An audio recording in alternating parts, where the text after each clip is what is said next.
Da ênfase no ensinar ao enfoque no aprender. Olá, amigos e amigas, docentes da Escola Politécnica. Eu sou Edson Barbeiro. Estarei aqui com o professor Gustavo Heder para debater com vocês e auxiliá-los na implementação da educação por competências na Poli. Meu objetivo nessa apresentação é trazer os conceitos principais acerca da ideia de ensino por competências. Principais conceitos, principais modelos, preocupações e recomendações sobre como então desenvolver a educação que vai levar a mais do que apenas a memorização de conteúdos, mas a mobilização desses conteúdos para a vida prática dos profissionais. O uso do termo competência é uma consequência direta da necessidade de superarmos o ensino, que na maioria dos casos tem se reduzido à aprendizagem cujo método consiste apenas na memorização, isto é, em decorar conhecimentos. Fato que, como você sabe, acarreta dificuldades para o conhecimento ser aplicado na vida real. Sabe-se, portanto, que a educação no Brasil é demasiadamente centrada em conteúdos temáticos. É preciso que a gente supere o paradigma desta memorização de conteúdo somente para ir ao encontro de uma educação centrada no estudante. Assim, o que precisamos internalizar é que não importa apenas o que ensinamos, mas sim, verdadeiramente, o que futuros profissionais aprendem e conseguem realizar. Mas como fazê-lo? Quais são os principais conceitos que eu posso utilizar em minha sala de aula para tal coisa? Por que, portanto, falarmos sobre competências? O termo competência inicia-se nos anos 70, em âmbito inicialmente empresarial, cujo termo significava a designação para caracterizar uma pessoa que era capaz de realizar determinada tarefa real, de forma eficiente. A partir de então, esse termo se estendeu de forma generalizada, de modo que atualmente dificilmente iremos encontrar uma proposta de desenvolvimento profissional no Brasil e do mundo que não seja estruturada em torno de competências. Faça suas próprias pesquisas. Examine como as universidades mais relevantes do Brasil e fora dele têm utilizado a terminologia competências para designar, então, a educação que devemos ter no século XXI. Inclusive, as diretrizes curriculares nacionais dos diversos cursos também são orientadas a tal coisa. Dessa forma, inicialmente no mundo empresarial, falava-se da ideia de gestão por competências, formação por competências, desenvolvimento profissional por competências, até análises de competências como um todo. Não muito mais tarde, essas ideias começaram a ser utilizadas também nos sistemas escolares, como é o nosso caso, inclusive na universidade. Inicialmente nos estudos de formação profissional, técnica, e depois então ingressando na universidade, no ensino básico e assim por diante. Então, por exemplo, quando vemos hoje no ensino médio a BNCC, enxergamos que a escrita da BNCC também é em torno do termo competências. Os currículos oficiais de muitos países são, portanto, e foram então, portanto, reescritos em função do desenvolvimento de competências. Tal caracterização é conhecida por todos. Mas então, como fazê-lo? Quais são os conceitos que eu preciso internalizar para então mobilizar esses conceitos e transformar a educação que hoje eu lidero? É isso então que eu espero poder ajudá-lo nesta apresentação. Historicamente, uma análise das características da formação da maioria das profissões nos permite analisar que estas profissões, a sua educação, acabaram-se por centrar-se exclusivamente na aprendizagem de alguns conhecimentos, ignorando, na maioria das vezes, as habilidades para o desenvolvimento da correspondente profissão. Uma revisão da literatura que fizemos dos cursos universitários e de suas disciplinas demonstram a tendência por organizar os programas em torno de assuntos, quer dizer, blocos de conteúdos de conhecimentos. Veja também a questão dos concursos públicos, os lugares da administração pública, para nos permitir enxergar que eles são, infelizmente, ainda muitas vezes organizados em redor desses conhecimentos. De outro modo, ao redor do domínio do corpo teórico dos diferentes âmbitos profissionais. Se os conteúdos da disciplina são claramente, até exclusivamente conceituais e muitas vezes até desligados da prática profissional, Essa característica de dissociação entre prática e teoria se incrementa quando analisamos as provas e os critérios de avaliação de grande parte dos concursos no Brasil e no mundo. Uma simples folheada em diferentes tipos de prova nos permite ver que elas são essencialmente baseadas na memorização de conteúdos. É claro, com alguns esforços de mutação aqui ou acolá, como vemos, por exemplo, no caso do Enem brasileiro. Esse modelo provoca, do nosso ponto de vista, no ponto de vista desta iniciativa que temos aqui, uma maior dissociação entre teoria e prática, pois os alunos se mobilizam, muitas vezes, apenas para memorizar os assuntos, com a finalidade de expor conhecimentos adquiridos, por exemplo, em uma prova, e não por saber efetivamente aplicá-los em diferentes situações de sua vida profissional, nos diferentes contextos que sua vida profissional apresentará. O fato é que o trabalho humano vai além dos conhecimentos. Saber é necessário e, evidentemente, é ainda importante que tenhamos a compreensão de conteúdos disciplinares e acadêmicos. Porém, não se pode pensar a educação nesse século XXI como apenas a transmissão de conteúdos disciplinares. A educação desse século deve contribuir para que os humanos enfrentem a complexidade crescente dos fenômenos e compreendam como, inclusive, atuar diante de um universo, de um cenário com muitas incertezas. A figura que vemos aqui demonstra como o profissional desse século XXI, um profissional mais integral, que mais do que apenas saber mais, ele deve ser mais. Construímos essa figura baseada numa recomendação da Unesco, da Organizações das Nações Unidas, em torno dos diferentes saberes. Olhando para a parte superior dessa figura, vemos o saber. Sim, o saber disciplinar, o saber teórico, de modelos, autores e diferentes leis e teorias. A ciência existe para que ilustre a nossa realidade, para que nos faça compreender melhor o mundo que vivemos. No entanto, a realidade profissional também chama a que nossos alunos e alunas saibam fazer. Isto é, que tenham a instrumentalização, inclusive com tecnologias, que lhes permitam efetivamente transformar uma realidade, não apenas entendê-la. É preciso também um saber ser. Os aspectos, muitas vezes denominados de soft skills ou habilidades socioemocionais, tantas vezes esquecidas no universo universitário brasileiro, mas que precisa ser reforçada. Nossas entrevistas com profissionais das mais diversas áreas apontam que mais do que apenas um indivíduo que tem a densidade teórica e capacidade de raciocínio analítico, é também no seu comportamento, nas suas atitudes, que mora, então, o bom desempenho em trabalhos complexos que muitas vezes acontecem em equipe. E por falar em equipe, o saber conviver, o saber viver, portanto, junto com outros indivíduos, dentro do ambiente de trabalho, é absolutamente necessário. A realidade da atividade profissional de grande parte das profissões hoje é normalmente trabalhada dentro de equipes. Equipes essas muitas vezes multidisciplinares, internacionais, dentro de situações complexas, por vezes com muitas empresas, conexões e redes de organizações. Portanto, o saber conviver com outros humanos, a empatia de entender as suas dores é absolutamente essencial para profissionais desse mundo que vivemos hoje. O saber decidir, o saber encontrar os caminhos diante das incertezas, não mais em um universo, digamos assim, estável como vivéramos outrora, mas sim diante de contextos em que nem todas as informações estão disponíveis. O saber decidir aqui, notadamente, no contexto das informações ambíguas, arriscadas, com diferentes e múltiplas interpretações.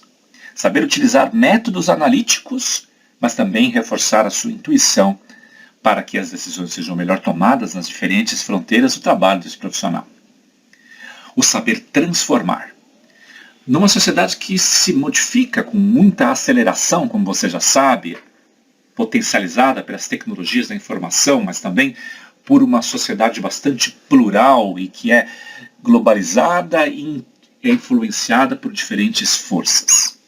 Cada um de nós, atores e atrizes das organizações que trabalharmos, das empresas que atuarmos, precisamos também sermos atores dessa transformação. Portanto, não apenas compreender algo, mas também saber levar algo do ponto A para o ponto B, saber fazer esta mobilização, seja ela tecnológica, organizacional, comportamental ou até cultural e política. Sim, os nossos alunos e alunas não são apenas chamados e chamadas para serem técnicos, mas também para serem líderes que fazem essa transformação acontecer. Nesse contexto, o século XXI chama que as competências sejam associadas também ao saber imaginar. Imaginar contextos diferentes daqueles que tais pessoas estão. Fala-se muito, por exemplo, em engenharia e gestão, da ideia de imaginar futuros.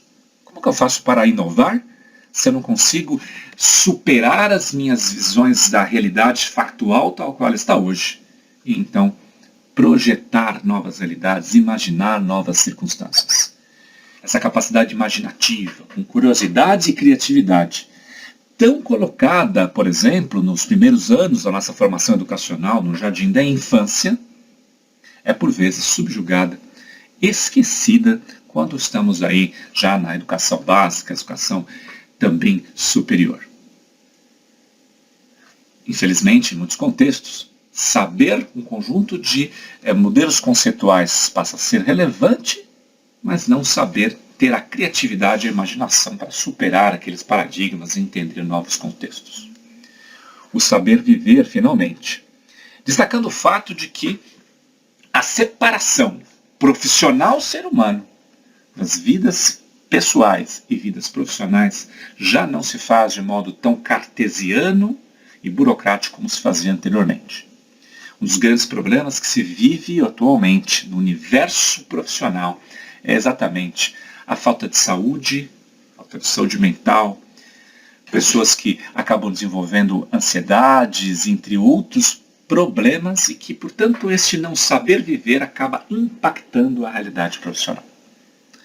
Portanto, educar pessoas nesse mundo atual que vivemos, mais do que apenas uma educação propedêutica, uma educação para a memorização de conteúdos que são realmente relevantes, é claro, mas é mais do que isso, é necessário formar um profissional integral.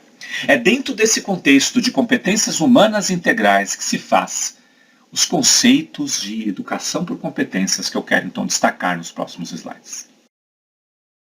Para início de conversa, o que afinal é uma competência?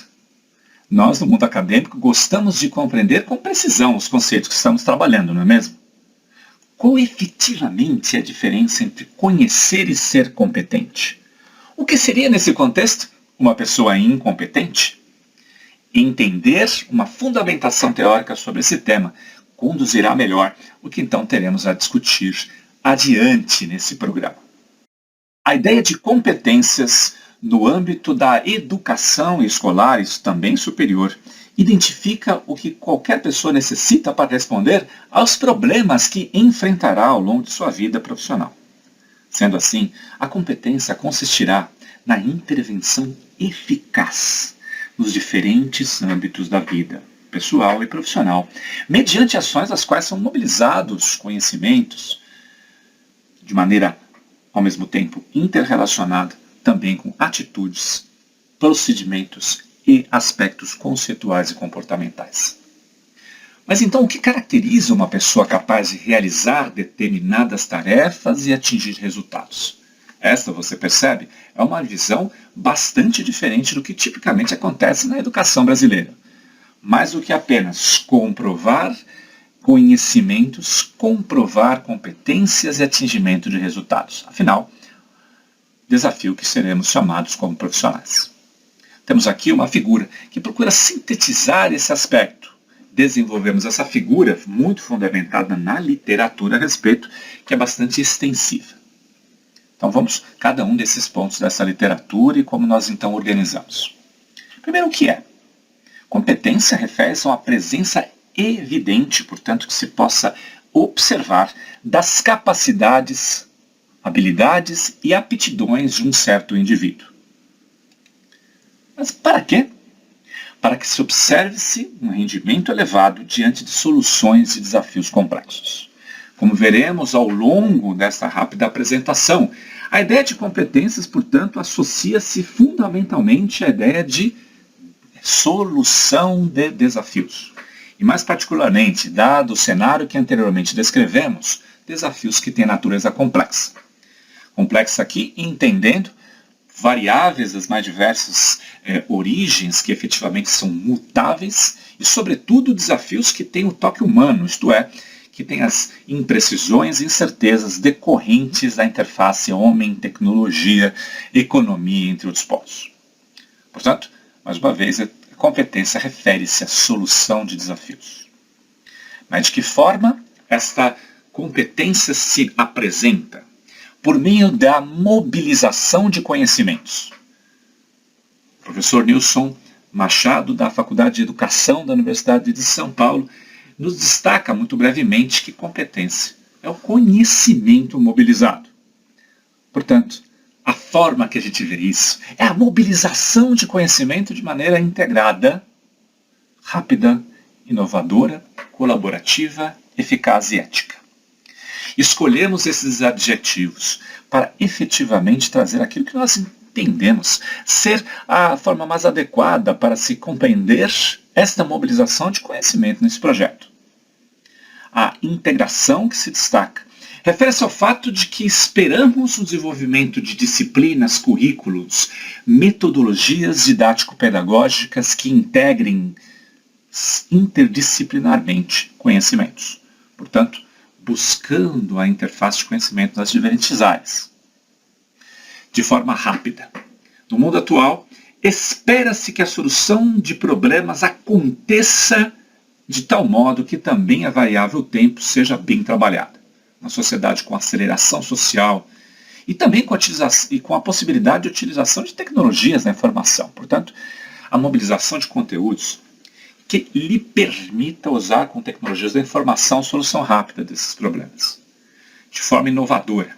Haja vista que esperamos que os profissionais, as profissionais que então formamos hoje, sejam engendradores, de soluções que não sejam conhecidas anteriormente, que provoquem uma adição de valor, que surpreendam mercados, pessoas e que efetivamente aprimorem processos produtivos, produtos, serviços e a sociedade em geral. Destaca-se também a palavra colaborativa, porque entendemos que uma das passagens mais centrais entre o fim do século XIX e o início do século XX com a Revolução Industrial, onde se formou as áreas de engenharia e administração, por exemplo, e o mundo de hoje, é que hoje os trabalhos são necessariamente os teamworks, isto é, os trabalhos que necessariamente acontecem dentro de equipes. Portanto, o elemento colaborativo é absolutamente necessário e imprescindível. Indivíduos que, apesar de técnicos, não conseguem dividir, dialogar, conviver com equipes para a solução de problemas complexos, é pouco provável que seja efetivo no mundo profissional. Destaca-se também a palavra eficaz, aqui também uma palavra polissêmica, que pode ter vários significados, mas aqui necessariamente, ou mais especialmente, destaca-se também os aspectos econômicos e financeiros das soluções indicadas. Eficaz aqui vai significar resolução com menores custos, com maior rapidez de entrega, com maior satisfação de clientes, com menor apropriação e uso de recursos e assim por diante. Tanto no sentido da eficiência, portanto, quanto também no sentido do atingimento de objetivos. E, finalmente, não é interessante esquecer os aspectos da moralidade. Indivíduos que, além de ter essa competência de mobilização de conhecimento técnico, é também um ser moral que imagina as circunstâncias e impactos morais para diversos stakeholders de suas decisões. Onde? Em que contextos são colocadas as competências? Em contextos sempre determinados e potencialmente reais. Esse é um ponto bastante relevante na educação por competências. A educação por competências, portanto, é contextualizada no contexto atual, mas também a projeção dos contextos futuros das atividades profissionais. Veja, por exemplo, o típico ensino de ciências matemáticas, que isola a construção, a solução de integrais, derivadas, equações, etc., etc. mas que está isolado como se a matemática funcionasse por ela mesma, não diante de problemas reais que os indivíduos vivenciam. Portanto, o estudo por casos, o estudo por projetos, o estudo por solução de problemas, potencializa-se nesse contexto. Portanto, é necessário que o nosso estudante enxergue o contexto mais amplo em que está colocado aquele conhecimento. Contexto empresarial, social, político, entre outros. Por meio de quê? Por meio de conhecimentos teóricos profundos. Como destacaremos nessa apresentação, não se trata de um desleixo, um esquecimento da necessidade de conhecimentos profundos, mas que deve ser combinado com raciocínio apurado, com a possibilidade de utilização de informações factuais e também tácitas e informais. Então aqui a lógica de indivíduos que vão numa sociedade pulverizada por muitos dados, capturar esses dados, saber tomar decisão e utilizar para resolver os seus problemas. E também é necessário destacar os pré-requisitos psicossociais, aqui lembrados: percepções, motivações, valores, atitudes e sentido de flexibilidade diante da complexidade e da incerteza. Também destaca-se a destreza manual para a construção de protótipos, desenvolvimento de softwares, a capacidade de então manusear circunstâncias para que então a gente possa desenvolver soluções que possam ser inclusive aplicadas em um amplo repertório de estratégias e tecnologias. O que, para quê, de que forma, onde, por meio de quê? Por meio desse slide, esperamos então ter desenvolvido o central do conceito de competência, lembrando que tudo isso, para que o indivíduo tenha uma intervenção na realidade que transforme a realidade de modo positivo, isto é, que tenhamos cada um de nossos estudantes, cada uma de nossas estudantes, um transformador da sociedade. Há um modelo bastante interessante e importante que memorizemos para entender melhor um pouquinho ainda o conceito de competências, que é baseado na ideia dos conhecimentos, habilidades e atitudes. O famoso chá, que muitas vezes a gente inclusive utiliza como uma espécie de elemento de lembrança da ideia de competências. Esse tripé refere-se, portanto, a conhecimentos. Sim, não há um indivíduo competente que não tenha repertório de conteúdos. Portanto, podemos dizer que uma das formas de ser incompetente é fazer sem saber o que está fazendo. Isto é, sem ter a densidade de conteúdos, teorias, modelos, etc., que permita que esta ação seja eficaz. Por outro lado, é possível dizer a existência de um outro segundo tipo de incompetência. Um incompetente que, apesar de saber deter um determinado conteúdo, ter mobilizado, passado uma prova, etc., não é capaz de mobilizar na realidade prática, contextualizar esses conteúdos. Para que tal coisa aconteça, é necessário a mais do que apenas conhecimentos, como eu já dito, mas também habilidades, aspectos do saber fazer, do elemento que alguns autores chamam de procedimental, que são as habilidades, mas também as atitudes, os aspectos dos pré-requisitos psicossociais, para que então tenhamos a competência plenamente mobilizada. Saber fazer e saber ser, lá na definição que a Unesco nos traz e que nós anteriormente destacamos, inclusive no modelo estendido, que coloca o saber imaginar, entre outras.